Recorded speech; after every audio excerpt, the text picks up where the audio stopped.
নমস্কার, আমি অঞ্জন বন্দ্যোপাধ্যায়। মুখোমুখি ফিরহাদ হাকিম এই অনুষ্ঠানে আপনাদের সবাইকে স্বাগত জানাই। নামেই পরিষ্কার, আমাদের মুখোমুখি রাজ্যের পুর ও নগর উন্নয়ন মন্ত্রী ফিরহাদ হাকিম। ফিরহাদ হাকিম, আপনাকে স্বাগত জানাই।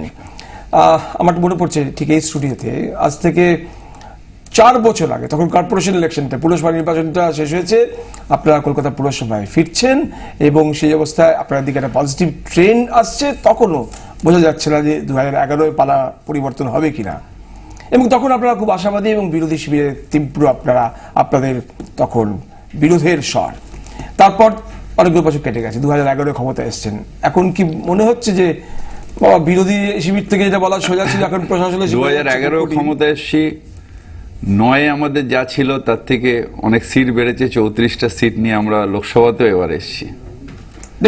ডেফিনেটলি, কিন্তু সরকারে থাকাটা যে কত কঠিন এবং কত চারদিক থেকে কত অস্বস্তির নানান কাটা এসে উপস্থিত। নিশ্চিতভাবে আমাদের সরকারের থাকাটা অত্যন্ত কঠিন। তার কারণ হচ্ছে যেভাবে 34 বছর ধরে বাংলার অর্থনীতিকে শেষ করে দেওয়া হয়েছিল, যেভাবে কালকে আপনাকে অমিত মিত্র বলেছে প্রায় 56,000 ইন্ডাস্ট্রি বন্ধ হয়ে গেছিল, যেভাবে বাংলায় 2 লক্ষ কোটি টাকার ওপরে দেনা করে আগের সরকার চলে গেছিল, তার প্রায় 21,000, 26,000, 29,000 কোটি টাকা আমাদের আয় থেকে দেনা, সুদ এবং আসল শোধ দিয়ে বাংলা চালানো অত্যন্ত কঠিন ছিল। কিন্তু আমাদের মুখ্যমন্ত্রী একটা কথা বলেন, সেটা হলো if there is will there is a way. আমাদের অত্যন্ত, এখানেও আমাদের লড়াই করছি, যেরকম আমাদের অত্যন্ত কঠিনভাবে সংগ্রাম করতে করতে করতে করতে এসে মানুষের আশীর্বাদ পেতে হয়েছে। ঠিক মানুষের আশীর্বাদের মর্যাদা রাখতে গিয়েও সেই একই সংগ্রাম আমরা করছি, প্রচণ্ডভাবে স্ট্রাগল করছি। মুখ্যমন্ত্রীর থেকে আরম্ভ করে আমরা কেউ ছুটি নিতে পারি না, আমরা কেউ দিনরাত কাজ করি। এবং মুখ্যমন্ত্রী আপনি জানেন যে সারা ডিস্ট্রিক্টে ঘুরে ঘুরে পুরো প্রশাসনটাকে রাইটার্স বা নবান্নর মধ্যে না রেখে সারা বাংলায় ছড়িয়েছেন। কিন্তু আমাদের একটাই, সেটা হলো যে আমাদের সরকারের, সেটা হলো যে আমরা মানুষের জন্য কাজ করছি, মানুষের আশীর্বাদ পেয়েছি, মানুষের জন্য কাজ করেন। বুঝলাম, এটা অত্যন্ত বড় জিনিস। আমাদের নিশ্চিতভাবে এটা কঠিন, এই সরকার প্রসঙ্গে বলা যায় পরিস্থিতিতেই আমরা কাজ করছি, কিন্তু আগের সরকারের ঋণ নিয়ে বলে থাকেন, কিন্তু আপনারাও সরকার আসার পর মাসে মাসে বাজার থেকে যেভাবে ঋণ নিচ্ছেন, সেটা নাকি ঋণের যাবতীয় ইতিহাসকে একদিন ব্রেক করে যাবে বিরোধীদের। এটা বিরোধীরা বলে, কিন্তু আপনারা জানেন যে আমরা ওরা ঠিক যাওয়ার আগে আমাদের একটা অ্যাক্ট পাস হয়েছে। সেই অ্যাক্ট অনুযায়ী আমরা যা ইচ্ছে ঋণ নিতে পারি না, আমাদের একটা লিমিটেশনস আছে। সেই জন্যে এটা বিরোধীরা বলে ঠিকই, কিন্তু আমাদের যে আসল ঋণ হচ্ছে ওই 2 লক্ষ কোটি টাকার উপরে যে ঋণটা, সেই ঋণটাকে যদি আমরা শোধ দিয়ে দিতে পারি, যদি আমরা মনিটরিয়ামটা পেতাম, তাহলে বাংলা এখন আমরা যেভাবে চালাচ্ছি আমাদের পক্ষে একটু সুবিধা হতো। কিন্তু বাংলার মানুষের সাথে সরকার আছে এবং সেই সরকার কাজ করছে। মমতা বন্দ্যোপাধ্যায় বাংলার প্রত্যেকটা কোনায় দৌড়ে গিয়ে কাজ করছেন। আমরা অত্যন্ত পজিটিভ যে আমরা বাংলাকে একদিন আসবে যেদিন আবার আমরা সগর্বে। আমি মানলাম মুখ্যমন্ত্রী মমতা বন্দ্যোপাধ্যায় জেলায় জেলায় গিয়ে প্রশাসনিক বৈঠক করছেন, ডিসেন্ট্রালাইজ করছেন প্রশাসনিক যে পরিচালনাটাকে, প্রশাসন পরিচালনা। আপনারা সবাই পজিটিভ, আপনারা খুব উদ্যোগী, খুব কাজ করছেন। আমার প্রশ্ন, গত 3 বছরে পজিটিভ হলো কি রাজ্যের? রাজ্য আপনাদের মতো তো একটা অন্ধকার ধামে ছিল, সেখান থেকে কোন আলোর জায়গায় এলো, কোন জায়গায় পজিটিভ দেখলাম? 100 দিনের কাজ 18 থেকে 1 নম্বরে এসছে। আমাদের গ্রামীণ বিদ্যুৎকরণ প্রায় আমাদের 98% হয়ে গেছে। আমাদের নিজ জমি নিজ গৃহ, এটা আমাদের প্রায় শেষ হয়ে এসছে। হোমলেস কেউ প্রায় নেই, এখনো কিছু আছে, কয়েক হাজার আছে, হয়ে গেলে এটা হোমলেস আমাদের প্রায় আমাদের টার্মসে এই 2016-র মধ্যে 100% হয়ে যাবে। আমাদের রাজ্যের আয়, এটা ম্যাজিক নেই অমিত মিত্রর হাতে, রাজ্যের আয় আমরা 21,000 কোটি টাকা নিয়ে এসেছিলাম, আজকে 40,000 কোটি টাকা। যদি ইকোনমিক ডেভেলপমেন্ট না হয়, যদি ট্রানজাকশন না বাড়ে, যদি ইকোনমিক সার্কেল না বাড়ে, তাহলে কখনো এই রায়টা আসে না। না, কিন্তু ওটা তো অন্য কারণ, রেভিনিউ নেটটাকে বাড়িয়েছেন অমিত মিত্র, সেটা হচ্ছে ই গভর্নেন্সের কারণে।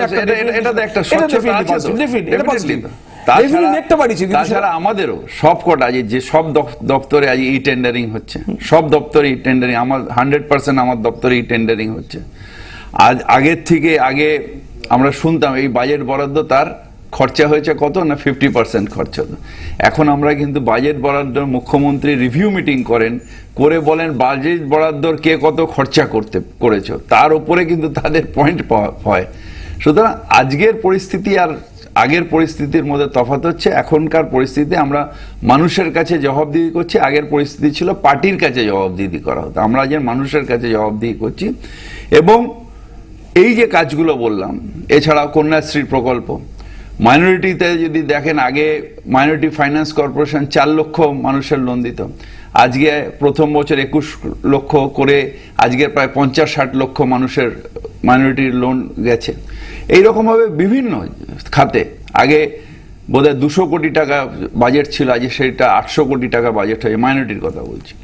এইরকমভাবে প্রত্যেকটা যদি আপনি ইস্যু দেখেন, প্রত্যেকটা ইস্যুতে কিন্তু রাজ্য এগিয়ে চলেছে।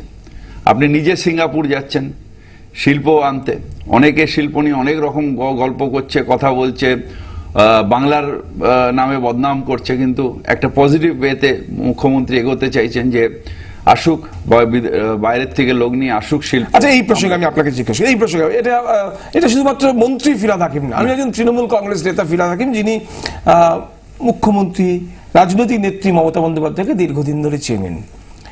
সেই জায়গা থেকে জিজ্ঞাসা করি যে আন্দোলনকারী মমতা বন্দ্যোপাধ্যায়, রাজনৈতিক কর্মী মমতা বন্দ্যোপাধ্যায়, রাজনৈতিক নানান সময়ের উত্তাল সময়ের সাক্ষী মমতা বন্দ্যোপাধ্যায়, মুখ্যমন্ত্রী হয়ে আসে মমতা বন্দ্যোপাধ্যায়, জমি আন্দোলনের কেন্দ্রবিন্দুতে মমতা বন্দ্যোপাধ্যায়, তিনি সিঙ্গাপুরে যাচ্ছেন, এটা কতটা সিগনিফিকেন্ট? মানে আপনি তো খুব ক্লোজলি দেখেছেন, এটা পলিটিক্যালি বলুন। দেখুন, মমতা বন্দ্যোপাধ্যায় নিশ্চিতভাবে আন্দোলন, আমরা সবাই আন্দোলন দিয়ে, মমতা বন্দ্যোপাধ্যায় সারা জীবনটাই আন্দোলন। কিন্তু রাজ্যের উন্নয়নটাও আমাদের আরেকটা আন্দোলন। আন্দোলন মানে শুধু বিরোধিতার আন্দোলন একটা হয়, আরেকটা আন্দোলন হয় মানুষের পক্ষে আন্দোলন। সেই আন্দোলনটাও তো আন্দোলন। আজকে এই যে ইনভেস্টমেন্ট নিয়ে এসে আরো রাজ্যের অর্থনীতিকে চাঙ্গা করা, এটাও তো একটা আন্দোলন। এবং মমতা বন্দ্যোপাধ্যায় শুধু আজকে মুখ্যমন্ত্রী হয়ে কিন্তু উনি অ্যাডমিনিস্ট্রেশনে নেই, এর আগে দুবার রেলমন্ত্রী, তার আগে স্পোর্টস অ্যান্ড ইউথ মিনিস্টার, উনি কিন্তু সেন্ট্রাল গভর্নমেন্টে অনেকবার মন্ত্রিত্বে ছিলেন। এবং এখন মন্ত্রিত্বে থেকে উনি এটাকেই আন্দোলন। যদি আপনি বলেন যে কোনো কন্যাশ্রী, এই যে মানুষ বা মেয়েদের মুক্তি, এটাও তো একটা আন্দোলন। মানে মানুষ মুক্তি, 18 বছরের নিচে আমার মেয়ের বিয়ে হবে না, তার জন্য ইনসেন্টিভ দিয়ে কন্যাশ্রী করে, এটা ইউএনওতে পর্যন্ত নিয়ে চর্চা হচ্ছে। সুতরাং এটা আপনি যদি ওইভাবে ধরেন তাহলে এটাও একটা না। আমি এই জায়গাতেই প্রশ্ন করলাম, মমতা বন্দ্যোপাধ্যায়ের নেতৃত্বে আপনাদের ওরিয়েন্টেশনে কি কিছু চেঞ্জ আসছে? আপনারা মমতা বন্দ্যোপাধ্যায় কেন্দ্রে ক্ষমতার প্রতিষ্ঠানে ছিলেন, অর্থাৎ তিনি মন্ত্রী থেকেছেন, তিনি ডেফিনেটলি বহুদিন ধরে বহু রোল প্লে করেছেন, কিন্তু মূলত এই রাজ্যের ক্ষেত্রে আপনারা বিরোধী আন্দোলন করে এসেছেন। এবং সেই জায়গা থেকে যেভাবে রাজনৈতিক ওরিয়েন্টেশনটা, একটা তো দৃষ্টিভঙ্গি থাকে, সেই জায়গা থেকে কোনো চেঞ্জ দেখছেন, শিফট দেখছেন, মনে হচ্ছে এইবার গঠনমূলক একটা জায়গা থেকে দেখতে হবে। আমরা যখন আন্দোলনও করেছি তখনও কিন্তু গঠনমূলকই করেছি। আজও আমাদের দল এবং আমাদের নেত্রী মমতা বন্দ্যোপাধ্যায় গঠনমূলক কাজেই অগ্রগতি হন। আমাদের কখনোই বিনাশকারী কাজে ছিল না। যেরকম সবাই বলে টাটার ব্যাপারে, সিঙ্গুরের ব্যাপারে, সিঙ্গুরে কিন্তু টাটার বিরুদ্ধে আমরা নই। আমরা যেভাবে জোর করে মানুষের গণতান্ত্রিক অধিকার নষ্ট করে, যেভাবে তাদের মৌলিক অধিকার নষ্ট করে, যেভাবে মানুষকে লাঠি মেরে তার ন্যায্য প্রাপ্ত না দিয়ে পার্টিবাজি করে যেভাবে মানুষকে ডিপ্রাইভ করা হয়েছে, আমরা কিন্তু তার বিরুদ্ধে আন্দোলন। একদিকে বলছেন, অন্যদিকে আরেকটা বক্তব্য হচ্ছে সিঙ্গুর মানে হচ্ছে একটা নতুন সম্ভাবনার, নতুন স্বপ্নের আতুর ভূমি ছিল, সেই জায়গার একটা হয় না বিনাশ। কারণ আলটিমেটলি একটা সরকার কাজ করে কার জন্য? মানুষের জন্য। সেই মানুষকে যদি আপনি ডিপ্রাইভ করেন, সেই মানুষের ইচ্ছার বিরুদ্ধে যদি আপনি মানুষকে কনফিডেন্সে নিয়ে যে কোনো কাজ করতে পারেন, কিন্তু সেই মানুষকে ডিপ্রাইভ করে, সেই মানুষকে লাঠি মেরে, সেই মানুষের উপর পুলিশি অত্যাচার করে যদি আপনি কোনো উন্নয়নের কাজ করতে যান, সেটা উন্নয়ন হয় না, সেটা অত্যাচার বলা হয়। সেটা কখনোই উন্নয়ন হতে পারে না। একটা মানুষ যে জায়গায়, আমার এখানে যদি আমি কনভিন্সড হই যে আমার এখানে শিল্প হলে আমাদের ভালো হবে, তাহলে সেটা কনভিন্স করে তার ন্যায্য দেনা পাওনা দিয়ে তাদেরকে একটা শিল্প করা যেতে পারে। কিন্তু আমি লাঠির জোরে, ভয়ের চোটে, আমি গণতান্ত্রিক দেশে থাকি, আমায় কনস্টিটিউশন রাইট দিয়েছে, রাইট টু প্রপার্টি, অথচ আমি গরিব মানুষ, আমি চাষি বলে আমাকে ডান্ডা মেরে আমার অধিকার থেকে আমাকে তুমি জোর করে সরিয়ে দিয়ে উন্নয়ন দেখাবে, সেটা কখনো উন্নয়ন হয় না, সেটাকে অত্যাচার বলে। আমি আসবো আপনার কাছে এবং এই প্রশ্নে তাহলে আপনার জন্য কিছু অস্বস্তিকর প্রশ্ন নিয়ে আসবো। যেমন ধরে যাক, বিজেপি বা কংগ্রেস এদের তরফ থেকে একটা অভিযোগ করা হয় যে আপনারা হলেন সিপিআইএম স্কুলের, ওদের মতে কোট অ্যান্ড কোট সিপিআইএম স্কুলের বেস্ট ছাত্রছাত্রী, অর্থাৎ আপনারা সেম জুতোয় নাকি পা গলিয়েছেন। মানেন সে কথা? ছোট্ট বিরতি নেবো, বিরতির পর এই প্রশ্নের উত্তর খুঁজবো। ছোট্ট বিরতি, সঙ্গে থাকুন 24 ঘন্টা।